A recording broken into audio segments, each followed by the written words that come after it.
What point in the timeline did David Clarke invest in Nolan's company? Was it after he was already in jail? David Clarke invested in Nolan's company prior to being imprisoned, just prior, really. And the idea was that Nolan had gone looking for venture capital and actually has an in at Grayson Global, which we'll find out a little bit more about, which is really exciting for me. Is that 19? Oh, sorry. I think it is. Mm-hmm. Okay.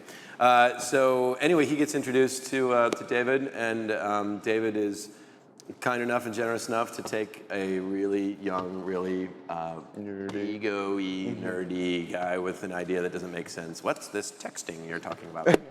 But he does. He gives him some of his own money that's not really traceable. So it's not like Grayson invested. Just David is. He was rejected by everyone except for David Clarke. So that happens prior to his incarceration, which is why you keep going to visiting him, because you know he's not a bad guy.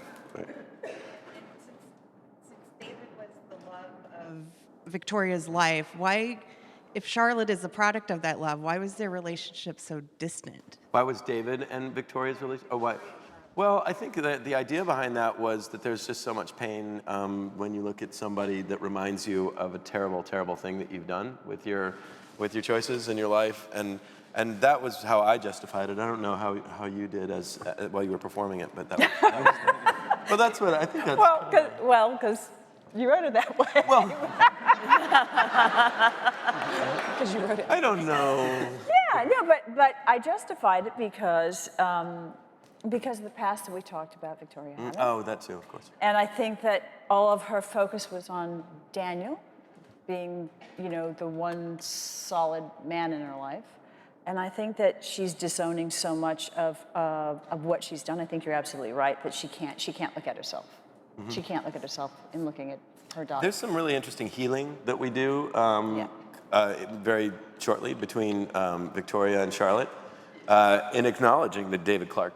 And I think that that's really going to be helpful in answering some of your questions. But to go back to what she was saying, which is absolutely true, is that there's this past, is this weird again? Mike? There's this past that she had suffered, which really informs a lot of who she is and how she is and why it's so difficult for her to connect to a young female in a family and probably females in general. Females in general, yeah. Okay. In the blue shirt? Best show in 30 years. Yeah. I think of Victoria as sort of Darth Vader. Let me follow through.